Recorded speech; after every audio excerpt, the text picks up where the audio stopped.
Cholesterol সম্পর্কে সবারই ভীতি আছে। অনেকেই কুসুম খেতে ভয় পান, ঘি খেতে ভয় পান এবং অনেকেই সিদ্ধ খান, তেল খান না বা গরুর চর্বি খেতেও ভয় পান। এইচডিএল ভালো, এলডিএল ভালো না, এই যে একটা ধারণা, এটা আসলে ভুল ধারণা। মূলত অক্সিডাইজড কোলেস্টেরল একমাত্র খারাপ কোলেস্টেরল। কোলেস্টেরলটা অক্সিডাইজড হয় আমাদের জীবনযাত্রা, খাওয়া-দাওয়া, চলাফেরা, ডিসিপ্লিন সবকিছু মিলে। শক্তির উৎস হচ্ছে ফ্যাট। ঘিতে কিন্তু ফ্যাট আছে এবং কোলেস্টেরলও আছে। ফ্যাট এবং কোলেস্টেরল দুটো আলাদা জিনিস। ডায়াবেটিস হওয়ারও ১০-১৫ বছর আগে আপনার যে ইনসুলিন রেজিস্ট্যান্স শুরু হয়, এটা হয়তো অনেকেই জানেন না। তো এই পরীক্ষাগুলো করাতে বা আমাদের ডাক্তারের পরামর্শ নিতে আপনারা 09678242404 এই নম্বরে কল দিতে পারেন। আসসালামু আলাইকুম প্রিয় দর্শক, ডক্টর মোহাম্মদ জাহাঙ্গীর কবির বলছি। কোলেস্টেরল সম্পর্কে সবারই ভীতি আছে এবং অনেকেই কুসুম খেতে ভয় পান, ঘি খেতে ভয় পান এবং অনেকেই সিদ্ধ খান, তেল খান না বা গরুর চর্বি খেতেও ভয় পান। এমনকি অনেকে চর্বি ফেলে দিয়ে গরুর মাংসটা খান।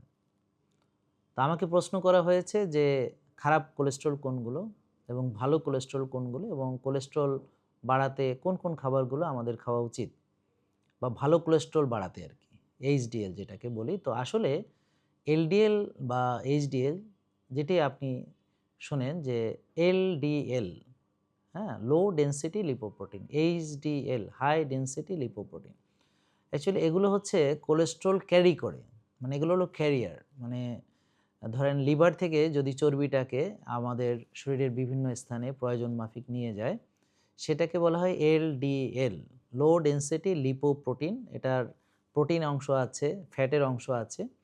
তো এটার ভিতরে চড়ে কোলেস্ট্রল বিভিন্ন জায়গায় ভ্রমণ করে। আবার যদি শরীরের বিভিন্ন স্থান থেকে এই কোলেস্ট্রলগুলোকে লিভারে নিয়ে আসা হয়, তখন তাকে বলা হয় এইচডিএল, হাই ডেনসিটি লিপোপ্রোটিন। অর্থাৎ এই বাসে চড়ে, মানে এইচডিএলে চড়ে এই কোলেস্ট্রলগুলো আমাদের লিভারে ফেরত আসে। তো এই যে যারা ক্যারিয়ার, হ্যাঁ, তাদের ক্যারেক্টার কেউ খারাপ ভালো ব্যাপারটা তা না। হ্যাঁ, বাসের ড্রাইভার খারাপ হতে পারে, যাত্রী খারাপ হতে পারে, কিন্তু বাস নিজেই খারাপ, হ্যাঁ, সেটা হতে পারে। বাসের ফিটনেস নেই, লক্কর-ঝক্কর, সেটা হচ্ছে ভিন্ন জিনিস। কিন্তু এইচডিএল ভালো, এলডিএল ভালো না, এই যে একটা ধারণা, এটা আসলে ভুল ধারণা। মূলত অক্সিডাইজড কোলেস্টেরল একমাত্র খারাপ কোলেস্টেরল। এখন এই কোলেস্টেরলটা অক্সিডাইজড হয় অ্যাকচুয়ালি আমাদের জীবনযাত্রা, খাওয়া-দাওয়া, চলাফেরা, ডিসিপ্লিন সবকিছু মিলে। অর্থাৎ আমি যদি প্রসেসড, আল্ট্রা প্রসেসড ফুড বেশি খাই, বারবার খাই, আমি যদি রাত জাগি, টেনশন করি, ব্যায়াম না করি। এছাড়াও এনভায়রনমেন্টাল কিছু ফ্যাক্টর আছে, যেমন আমাদের বায়ু দূষণ, পানি দূষণ, আমাদের গাছপালা নেই ওরকম। আর স্ট্রেস একটা বড় কন্ট্রিবিউটিং ফ্যাক্টর, যেটাতে আমরা সবাই আক্রান্ত, সবাই খুব স্ট্রেসফুল লাইফ লিড করছি। আমাদের জীবনে অনেক পেস বা গতি, কিন্তু পিস বা শান্তিটা নেই। তো আমরা রোজা রেখে, ব্যায়াম করে, ভালো লাইফস্টাইল মেনে, স্বাস্থ্যকর খাবার খেয়ে কিন্তু আমরা সুস্থ থাকতে পারি এবং অক্সিডাইজড কোলেস্ট্রলের মাত্রাও কমাতে পারি। তো প্রিয় দর্শক, ফ্যাট এবং কোলেস্ট্রল দুটো আলাদা জিনিস। যেমন ট্রাইগ্লিসারাইড, সেটা হচ্ছে ফ্যাট। তো ১ গ্রাম ফ্যাট থেকে আমি ৯ ক্যালোরি শক্তি পাই। তো এটা অনেকে জানে না। তো শক্তির উৎস হচ্ছে ফ্যাট। তো মজার ব্যাপার হচ্ছে যে ঘি দেখছেন, ঘিতে কিন্তু ফ্যাট আছে এবং কোলেস্টেরলও আছে। এবং এই কোলেস্টেরল হচ্ছে এস্টেরল গ্রুপ। এই কোলেস্টেরলটা হচ্ছে মূলত ওয়াক্সি, হ্যাঁ, একটা জিনিস, এস্টেরল অংশটাকে কোলেস্টেরল বলে। এটা মূলত রক্তে মিশতে পারে না। কারণ এই কোলেস্টেরলটা রক্তে, যেহেতু পানি, যে আমাদের রক্তে পানি হচ্ছে মেইন কম্পোনেন্ট, তো তেলে জলে যেমন মেশে না, এই কারণে এই কোলেস্টেরল ক্যারিয়ারের মাধ্যমে রক্তের বিভিন্ন স্থানে ভ্রমণ করে। সেটাই এইচডিএল বা এলডিএল হিসেবে আপনারা চিনেন। তো এই ঘি, এখানে কিন্তু ভালো কোলেস্টেরল যেমন আছে, ফ্যাটও আছে। তো এই ফ্যাট হচ্ছে ভিটামিন এ, ডি, ই, কে, এই যে ফ্যাট সলিউবল যে ভিটামিন, হ্যাঁ, এগুলোর জন্যে ফ্যাট খুব গুরুত্বপূর্ণ।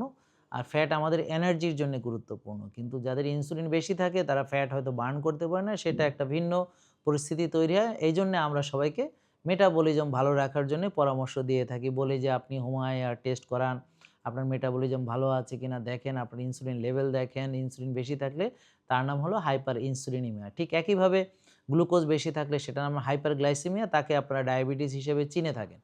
কিন্তু ডায়াবেটিস হওয়ারও ১০-১৫ বছর আগে আপনার যে ইনসুলিন রেজিস্ট্যান্স শুরু হয়, এটা হয়তো অনেকেই জানেন না। তো এই পরীক্ষাগুলো করাতে বা আমাদের ডাক্তারের পরামর্শ নিতে আপনারা 09678242404 এই নম্বরে কল দিতে পারেন।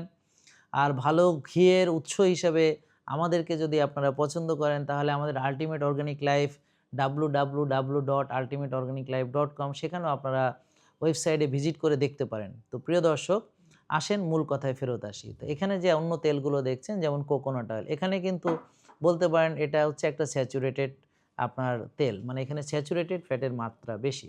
অলিভ অয়েল, এখানে এটা হচ্ছে আপনার আনস্যাচুরেটেড, পলি আনস্যাচুরেটেড। তো এটাও ফ্যাট, কিন্তু মজার ব্যাপার হচ্ছে এখানে কোলেস্ট্রল নাই। হ্যাঁ, এটা হচ্ছে কোলেস্ট্রল ফ্রি, এখানে কোলেস্ট্রল নাই, কিন্তু ঘিতে কোলেস্ট্রল আছে। এখন কোলেস্ট্রল, স্টেরল, এটা দিয়ে টেস্টোস্টেরন তৈরি হয়, ইস্ট্রোজেন তৈরি হয়, প্রোজেস্টেরন তৈরি হয়। তো এই ইস্ট্রোজেন, প্রোজেস্টেরন মেয়েদের হরমোন, কর্টিসল তৈরি হয়, আমাদের খুবই প্রয়োজনীয়। তো অ্যাকচুয়ালি কোলেস্ট্রল খারাপ হলে তাহলে দেখেন প্রিয় দর্শক, তাহলে আমরা যে পুরুষ আছি, পুরুষত্ব, এর জন্য টেস্টোস্টেরন দরকার। তাহলে টেস্টোস্টেরন যদি না থাকে তা আপনি তো পুরুষ মানুষ, পুরুষই থাকবেন না। এরপর ভিটামিন ডি যেটা, সেটাও কোলেস্টেরল থেকে তৈরি হয়। যদিও রোদ দিয়ে রান্না হয়, কিন্তু মূলত বিক্রিয়াটা হয় যে এটাকে বলে কাঁচামাল যেটা, অথবা প্রিকারসার। ভিটামিন ডি এর প্রিকারসার হচ্ছে কোলেস্টেরল।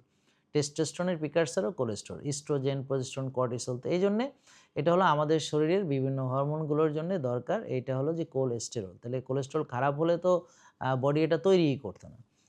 তাহলে প্রিয় দর্শক, এই যে আপনাদের যে ধারণা আছে, আশা করি আমাদের এই ধারণাটা চেঞ্জ হবে। তো এখন আমরা কি ঘি পর্যাপ্ত খাবো, পরিমিত খাবো, না অতিরিক্ত খাবো? মজার ব্যাপার হচ্ছে আপনি চাইলেও আ ঘি বেশি খেতে পারবেন না। এটা হচ্ছে সেলফ লিমিটিং। আপনি চাইলে ১ চামচ, ২ চামচ, আর জোরাজুরি করে তো কম্পিটিশন করে যে না আমি একেবারে চুমুক দিয়ে ঘি খাবো, তো ঘি খেলেও ঘি ওখান থেকে বেরিয়েও যাবে। আপনি এটা শরীরের ভিতরে ঢুকে যাবে, ব্যাপারটা তা না। আপনি খেয়ে ট্রাই করে দেখতে পারেন।